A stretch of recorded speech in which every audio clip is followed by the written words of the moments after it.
Hi everyone, I'm John Strelecky, and I'm so honored that I get to spend some time with you. I want to thank my amazing publisher DTV for giving me the chance to spend a little quality time on video with you.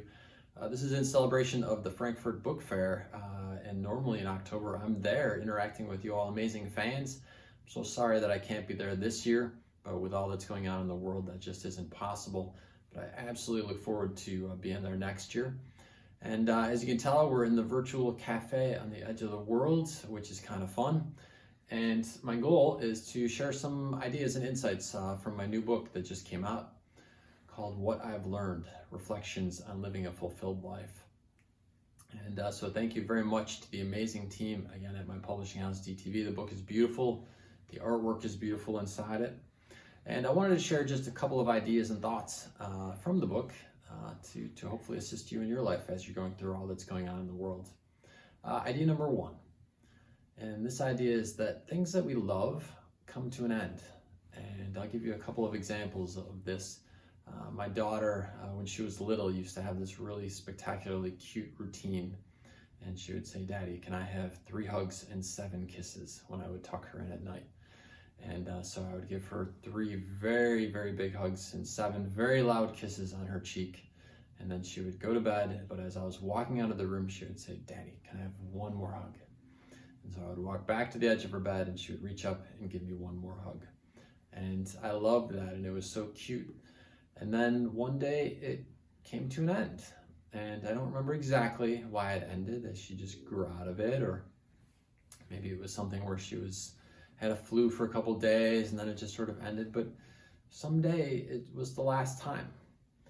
And the interesting thing about life is that so often the things that we love, they do come to an end, but there's no countdown. It's not like a professional athlete where, okay, they're retiring this year, and so there's a tour across all the different stadiums to celebrate their career. These things just come to an end. Another example of this is with my father. He loved to fish. And he loved being out on the salt water and fishing for the ocean fish. And as he got old, there came a time when he just couldn't do it anymore. You know, he couldn't take the waves, he couldn't take the sun and the balance. But there was no big countdown. It wasn't like he has 10 more trips and then 8 more trips. And then, the countdown, it wasn't like that. And the big takeaway for me for this, as it relates to our lives, is to really just try and appreciate things as we're in them. Not overly dramatically, of course, but just to really take an extra second and appreciate the moments that we have, whether it's a lunch with a friend or a conversation with someone that we care about or a precious moment with one of our children. And it's just a great way to really appreciate those moments. Okay, everyone, topic number 2 from the book What I've Learned. This one is that not all brains are the same. This was a huge aha for me. This was a huge learning because I used to think that, pretty much everybody's mind works about the same way. And that is so not the case.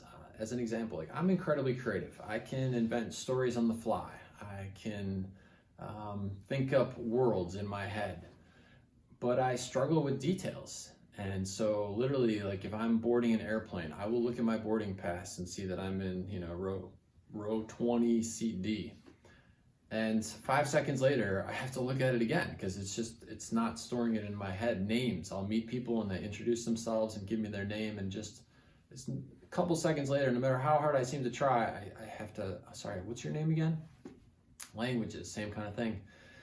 And so this was a big aha for me because some people are fantastic with that kind of thing. I have a friend who can literally quote lines from 100 different movies. They can remember not just the general concept, but they can tell you the exact movie line. And so this is very interesting to me, the fact that our brains are so unbelievably different and that we all have this genius within our respective brain, things that we do really, really well. And I think part of the discovery of life is to find what is it that makes you special? What is it that makes your brain special? And then not to beat yourself up for the things that it doesn't do particularly well, but to really honor the things that it does spectacularly well. And I'm not saying that we can't improve on the things. By focusing more, I can do a better job of remembering people's names or my boarding pass seat number. But again, the world of creativity is something that my brain really excels at. And so my takeaway from this is part of life is recognizing where we're gifted, where our genius is in the way that our brain operates. And then finding ways to incorporate that with things that we love to do. And whether that's making sure that the job you do for a living lends itself well towards the brain patterns you have and the things that you love to do, or even just in the way that we spend our time outside of the work environment. Honor the genius that you have within you. Honor the way that your brain works and that your brain excels, and you'll find that your life is so much more enjoyable because you're not beating yourself up about the things you can't do, but you're really celebrating the things that you can do. All right, everyone, our last and third concept from the new book, What I've Learned, Reflections on Living a Fulfilled Life. And this one is something that really was profound for me when I first discovered it. And that is that one of the easiest ways to transition our life from where it is to perhaps where we want it to be, so to live our dream life, whatever that is for us, is to look out there who is living our dream life and what exactly are they doing and how did they get there.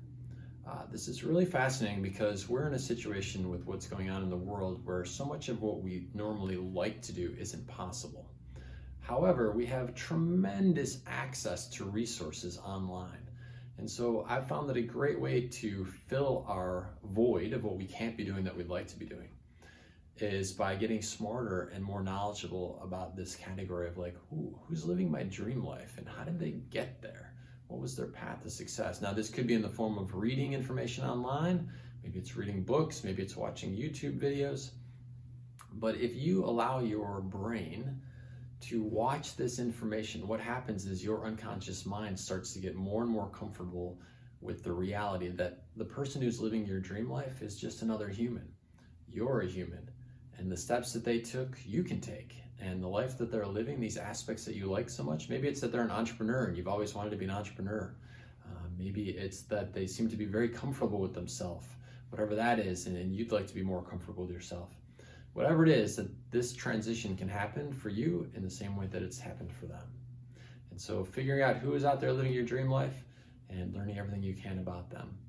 Another aspect of this, because very often people say, well, one of the things I would love to do is I would love to travel more. And of course, right now, that's very tough to do in the current situation of the world. But again, thanks to the power of technology, while we can't very often physically get on a plane right now and go where we'd like to go, we can certainly watch very cool videos about it or read a book about the destination we'd like to go and get smart about it. So by taking the time to sort of plan out and learn about this destination we'd like to go visit, it is really going to make us feel like the time we're spending is great time and that we're getting closer to this thing that we really want to do, see or experience, which in this case is travel. And a last point about that as it relates to watching travel videos is that very often we go through our day and then our day ends without much conscious thought about how we're actually ending the day. And I've discovered over the course of time, one of the things that I've learned is that if we are very conscious about the last thing we're watching on our computer screen or on our television, it has a dramatic impact on the way that we spend the 8 to 9 hours that we're sleeping. And so I encourage you to think that through and say, well, you know what? Yeah, if travel is something that I'm really looking forward to doing in my life, something that I want in my life, then allow yourself to spend the last 5 minutes of screen time, whether it's television or computer time, watching just 5 minutes about some cool aspect of this destination that you want to visit. I've found in my own life, and I think you'll find in yours, that it has a profoundly positive impact on those hours of sleep and the way you wake up the next morning. All right, last and final thought. Again, I want to thank my amazing publisher, DTV. The book is beautiful.